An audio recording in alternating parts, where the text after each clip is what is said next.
Starting us off at number 10 is Daisy. Now I think it's pronounced Daisy. DEISY? Not really sure. So back in November of 2018, Beliz, a woman from Peru, said she owned a doll that was so jealous of her boyfriend that it caused him to leave her. The doll named Daisy was given to her as a Christmas gift and can apparently move by itself and knocks things over whenever it wants. The day after she got her, all of Daisy's hair apparently just fell out somehow. One day Beliz said she suddenly saw a bright light right after her Bible fell off the TV and she just burst into tears. She saw that she was surrounded by shadows and her dad ran over to hug her. When she looked up, her face was covered in cuts supposedly inflicted by Daisy. Her boyfriend decided to leave her because he would feel like he was getting physically beat up every night, and he knew it was because of the doll. Now I personally would get rid of it, but Beliz is too scared to do so, so I feel like someone needs to help her out, you know, come in clutch, get rid of that thing, burn it alive maybe? I don't know. Coming in at number 9 is 2 out of 100. Alabama-based paranormal enthusiast Ashley Nicole Fine has a collection of 100 haunted dolls, 2 of which absolutely despise her boyfriend Philip. Ashley claims the 2 dolls that hate Philip are possessed by 2 women that were murdered by their own boyfriends, and so just the sight of Philip pisses them off, which I mean is fair enough, I get it. If you're killed by a boy, you probably will hate them. I get it. One of the dolls is possessed by a woman called Mirabella and the other one by a woman called Setha. Ashley shared that Mirabella told her that she had been strangled by a jealous lover and then dumped into a lake. The dolls have attacked Philip during the night because he'd wake up with scratches all over his body, and the dolls had moved from where she had kept them, so clearly they were to blame. And they weren't deep bloody scratches by any means, but they were still worrying enough to cause concern. But Ashley has been collecting these dolls since she was 12 and said she would always choose the dolls over any boyfriend she had. Dolls come first, boyfriend comes second. Does Ashley have her priorities right? Let me know in the comments below. At number 8 we have the Colourful Flame. This one was shared by redditor Buddha42, who said her and her husband moved into a fixer-upper house and had to clean out all the previous tenants' crap. They threw out most things but decided to keep this porcelain doll, thinking they could maybe sell it on eBay or something for a few extra bucks. They left her at the back of their walk-in closet, but she started just appearing all over the house. The husband thought the wife was moving it and vice versa, but then one morning they woke up and it was just standing on top of their TV, just looking straight at them. They grabbed it and put it on the kitchen table and went out for a cigarette because obviously they were stressed. They need a stress cigarette. I get it, I've been there. When they came back, she was on top of the fridge, so they were like, oh hell no! They got a hammer and smashed it to pieces, but instead of the pieces flying everywhere and towards the line of impact, they went straight into the couple's face and cut them both. Angry and pissed off now, they took the doll outside, doused her in lighter fluid and lit her on fire. But the fire kept changing colors. It went from pink to blue to green, purple, and all the while they felt like they could hear this high-pitched scream in the back of their minds. When they got back into the house, they found pieces of the doll's face on their bed in the arrangement of her face with their blood on it, despite literally just burning her, including her face pieces. Filling at number 7 slot is LETTA. LETTA honestly looks really bloody creepy, I'm not even gonna lie to you. He's wearing this silky dark green suit and is the size of a child. He's meant to be 200 years old and is made from real human hair and carved wood. I feel like if he's made from real hair, then obviously the person whose hair that was is still attached to the doll somehow. Like that's just how haunting attachment works. I've done enough top 10s to know that. When it comes in clutch. Either way, Kerry Walton has owned LETTA since the 70s when he found him in an abandoned house in Australia. When he brought him home, everything kinda went up expectedly. Like, are we really surprised? No, we're not. Things would start moving, there were scratch marks all over the floor, Kerry's children would have nightmares constantly. One night his daughter woke up screaming, saying LETTA had moved on his own, and he had. He was right by her bed. She claimed the doll grabbed her finger with a strength she never imagined and would not let go. And I mean, the bruises on her finger explained it all. Say no more, I believe you. Get rid of that. Now at number 6 is the China doll. Now back in 2017 there was a major bidding war going on eBay over a haunted China doll. Debbie Merrick, the initial owner of the doll, shared on ITV that the doll would set off her fire alarm, take off her own necklace, and would scratch her partner any chance she got. Now Lee Steer managed to win with his bid of £866 and the doll was soon shipped to him. First of all, who the hell would pay that much for a doll? Like, no. But after 2 days of being in the same house with her, Lee's father woke up with scratches all over his arms, very similar to those inflicted on Debbie's partner. The scratches seemed to be the same size as the doll's hand, despite the fact they hadn't even unboxed her yet. Lee said since she's been in the house, he's been hearing weird noises and things keep breaking despite no one actually being behind them breaking. what's happening. Coming in at number 5 is Charlie. Now this doll was discovered in the attic of a Victorian home in New York back in 1986. The doll named Charlie was locked in a trunk that dated back to the 30s, and with it came a piece of paper with the Lord's Prayer on it, which, I mean, if you're finding a doll with a note of scripture, chances are you need to douse it in holy water. Charlie himself is yellowed from age, one of his eyes has rubbed off, and he low-key looks like he's wearing a straitjacket, and I'm pretty sure that wasn't for fashion. Now, a family ended up getting the doll and placed it on display along with their other ones. However, mere days after they got him, he started swapping positions and knocking the other toys off the shelf. The youngest daughter of the family claimed Charlie would speak to her at night, but the parents dismissed it. Well, they dismissed it until she woke up one day with deep slashes all over her body, and then they were like, maybe she's not bullshitting after all, maybe we should listen to her. They locked the doll up in their attic after that, and then donated it to an oddity shop in Salem, so you can visit it if you want, but why would you? At number 4 is Isla de las Muñecas, or the Island of the Dolls. Now this island is just south of Mexico City, and it has quite the story. Don Julian Santana Barrera was the caretaker of the island, and one day he found a little girl drowned in the water. He had no idea how she had died and was unable to save her. A few hours later, he saw a doll floating near the canal, which he assumed was most likely that girl's. Out of respect for the girl, he took the doll and hung it on one of the trees on the island, and that's how it all began. Now after that point, it said that Julian started getting haunted by the girl, and in an attempt to appease her spirit, he started hanging more dolls around the island. Those close to Julian said he changed after that period. It's like an unseen force started driving him to make these dolls his life. After 50 years of collecting dolls and hanging them, Julian was found drowned in the exact same place he had found that girl's body 50 years prior. Now many believe Julian made up the story in his solitude, but I highly doubt that. That's very inventive if he did. People believe the spirit of the girl, Julian, and the dolls heavily haunt and protect the island. Many have seen the dolls move and have heard whispers coming from them, and most believe it was the original first doll that drove both Julian and the girl to drown. Filling at number 3 slot is the German doll. Now this one was shared by Paranormal Alien 85 on Reddit, who said she had bought a doll from her daughter, not knowing its origins came from Germany in the 40s. As in right smack dab in the middle of World War II, so that's not ideal. When the doll finally came, she looked harmless enough, but that very same night, the mum had a very vivid dream. She and her partner saw their daughter and sister stuck inside a Nazi concentration camp, and despite seeing them, they just couldn't do anything to save them. The daughter also happened to be holding the doll in her hand, even though that probably wouldn't have happened in real life. I highly doubt they were allowed any toys in the camps.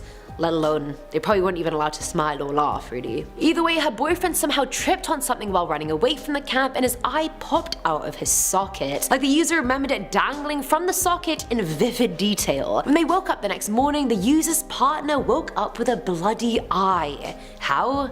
No one knows, but I'm guessing it's the doll. Now at number 2 is Annabelle. Yes, she is a real possessed doll. The movie was based on a true story, which makes it that much more terrifying. The real story takes place in the year 1970 when a mum bought her daughter a Raggedy Ann doll from an antique store. The daughter put the doll in her bed and just left her there. But soon enough, the doll started changing position, and initially they thought it was because the bed was being nudged by a roommate, but they very quickly changed their minds. Annabelle would change rooms and leave notes around the house which read "Help Lou" and "Help Me." They lived in a home with other people, and the doll even strangled one of the housemates' fiancés in his bed. The last straw was when they came home one night to discover the doll covered in blood. Whose blood? Who the hell knows? The duo called an expert who told them the spirit of the doll was called Annabelle, and that she was a 7-year-old girl that was murdered years beforehand and was just left to rot in a field where the apartment now currently stood. The apartment in which they lived. The spirit told the expert medium it wanted to stay and be loved, and so the housemates decided to keep it. Not knowing that there was no little girl inside of it, it was just in fact a demon with behavioral problems. Very different to a little girl that had been murdered. Stark difference. And finally, at number 1 is the roommate. This one comes from Reddit user KKHoliday07, who said their college roommate's sister decided to buy a haunted doll off the internet. And she was fully aware that it could be a complete hoax, and that was honestly what she was expecting, so when the reality was so different, she was shocked. As soon as she got the doll, things around her house were never the same. She started having intense violent nightmares, her dog started throwing up blood despite the vet saying he was completely healthy and normal, and the girl started hearing voices that would tell her decided to harm herself, and she ended up being admitted into a mental institution and is still there 8 years later, all because of this one purchase. At number 10 we have Harold. If you're a fan of haunted dolls for some weird reason, then you should probably be aware of Harold. Also, if you're a fan of haunted dolls, can I ask why? Have you ever had like chicken and waffles? Like, there's better things than haunted dolls. You should probably give that up and try something else. But I mean, to each his own. But anyways, this little tyrant has been on a tear ever since he was purchased off of eBay by a horror movie director. The director wanted to buy him as an inspiration, but quickly became too much to handle. The director was plagued by horrible dreams, and when he would look at Harold, he would feel sick to his stomach. So he did what any reasonable person would do, and he sold him to an unsuspecting person. Very rude. I don't understand why people don't just burn these dolls when they get them. Just end the cycle. The world already has the dangers of like World War III on the horizon. We don't need haunted dolls kicking it up a notch, you know what I'm saying? Well, Harold got passed down the line to a few different people, and as he made his way, he left his mark. One person died from falling down the stairs, and another owner died from lung cancer. Now Harold is being kept by a team of paranormal experts, and let's hope he doesn't get loose anytime soon. At number 9 we have Amanda the doll. This doll has some creepy lifeless eyes like every girl I have ever dated. Just look at this doll and tell me you wouldn't think it was ready to kill you. No doll has flowing locks and a good heart. That hair is there just so you ignore the fact that she is oozing hatred. And the red suit, she's on a glow up to ruin your life. This doll refuses to quit, and she's on a never-ending reign of terror. She has been sold over 20 times on eBay since 2003. Everyone who gets her is like, nope, that's the worst thing that has ever happened to me, and just passes her on. Also, she was built in 1884 and has been causing havoc ever since then. That's almost 150 years of ruining lives. Part of me kind of supports it. If you're a doll and you look that good after 150 years, then you must be doing something right. Maybe she's only ruining people's lives because they're just the roadblocks on her trip to greatness. Maybe she's just queening that hard. If you're wondering what kind of torment she has been bringing to the table, well, she has scratched people in their sleep, she'll give you horrible nightmares, and on top of all that, she will have a creepy demonic grin when she looks at you at night. So if you have any enemies out there, maybe you should get this for them for Christmas next year. At number 8 we have ONDINE French swimming dolls. Alright, just look at this doll. It's just such a horror show. These things were made in 1895 and were supposed to replicate a swimming baby, but they look more like the girl from The Exorcist trying to slide on her belly. If you invited me over and I saw one of these in your home, I'd be like, yeah, no thanks. I think I'm gonna go throw rocks at a bear. It's probably safer than hanging around that thing. I read one report about one of these dolls being cursed, and that anyone who'd owned it would drown, which seems very fitting since these dolls were supposed to simulate someone swimming, but they couldn't float because the material they used to make them was too heavy. They haven't gotten to plastic around that time yet. It's almost like the curse was put on the doll ironically. Now, I couldn't track down the exact doll, and I read through a couple of reports. All of them had different names for the doll. One called it Claudette,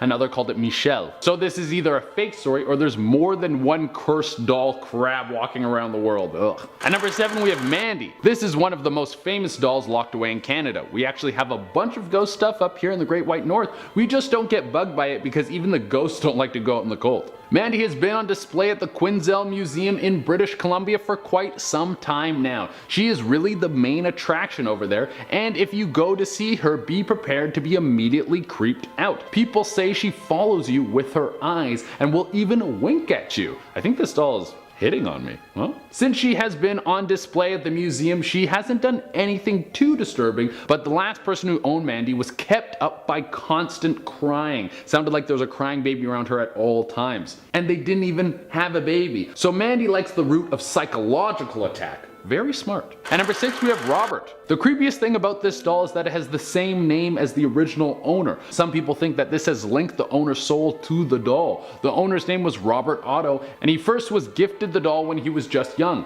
Immediately upon owning the doll, Otto said that the thing would speak to him. When it was in his possession, it never did anything horrible, but now that it's on display at a museum, it has been a little bit more vicious. If people come through and take a picture of Robert without asking permission, he will curse them and their lives will start to fall apart. I guess there are several different ways you can attack people. At number 5 we have the Bleeding Eye doll. Animal Planet did a special on hauntings, and one episode followed a little girl named Brianna and her mother Joan. Like most little girls, Brianna had a baby doll that she would play with all of the time. For the most part, it was a completely innocent thing until one day Brianna brought the doll to her mom and told her that she needed to clean it because blood was coming out of the eyes. At first she thought this must have been her daughter's doing. She probably thought her daughter didn't really understand how creepy bleeding eyes are. bizarre. She just thought it was the same as scraping her knee or something, and she took ketchup and put it on the doll to make it look like it was actually bleeding. But then it happened again and again and again, and Joan quickly realized that this wasn't ketchup. She got rid of her daughter's doll, but then things didn't stop. Whatever was attached to the doll didn't leave the family's home. One night Joan was sitting on the couch when she felt a grip on her arm. There was no one there, but she could feel something gripping down so hard it hurt and left a handprint. They had to have a priest come through and bless the house, but Joan always wished that she kept the doll to be blessed as well, because even though she threw it out, who knows where it could have ended up. At number 4 we have Caroline. This one is interesting. Now everyone agrees that Caroline is haunted, but some say she is harmless. The spirits who are attached to the doll, while being tricksters, they only like to bug people for laughs. They never do anything harmful. But some people say that the spirits attached to Caroline are all her previous owners, people that she caused to die so she could collect their souls. She lulls you into a false sense of security with her goofy antics, and then boom, you're dead and your spirit is forever attached to this doll. A classic silly goose maneuver to steal your soul. That trick is as old as time. At number 3 we have Joliet. This is one of the most horrific ongoing family curses attached to a doll. Joliet has been owned by the same family for 4 generations, and without fail the doll attacks the family in the same way every time. The doll is passed down from mother to daughter once the daughter is pregnant. She will give birth to a beautiful baby boy who will have 0 complications but will die just 3 days after being born. The next time the mother is pregnant, she will give birth to a healthy girl who will survive and one day be the new owner of the Joliet doll. And then the cycle continues. It seems like a horrible curse, but the family refuses to get rid of the doll. Maybe it's because they've come to terms with the curse and don't want to ruin any other family's life. At number 2 we have the SUZY doll. You're just trying to buy a nice thing for a kid, and the next thing you know, you gotta deal with a category 5 haunting in your house and you gotta call a priest. The doll was originally owned by a young girl named Heather Platt. She got it for her birthday, and like any little kid, she fell in love with the doll and named it SUZY almost immediately. What little Heather didn't know was that there was a horrible energy attached to the doll. Not long after the doll was in their home, things started going missing. Items in the home would be found broken, and one night Heather's mother saw a dark figure walk into the house. Then things really started getting out of hand when the doll started ripping out Heather's hair when she was sleeping. Not long after that, the family enlisted the help of Lorraine Warren, who is a famous paranormal investigator, to lock the horrible haunting away. Alright, for the number 1 spot we have one of the most legendary creepy dolls. Sophia was originally owned by a young girl, and she would take it to bed with her every night while her grandfather would read her a bedtime story. As she dozed off, her grandfather would always say the same sentence, "Dream with me." After this young girl's grandfather passed away, something strange started happening with the doll. When she would go to sleep at night, the doll would whisper to her, "Dream with me." Her parents caught wind of this and decided that the doll was haunted and it wasn't the best gift for a kid, so they wanted to get rid of it. But before they could, both of this young girl's parents died in an accident. Now the doll is in a museum and no longer says the phrase "dream with me." Instead, it has been replaced with the much more terrifying phrase "die with me."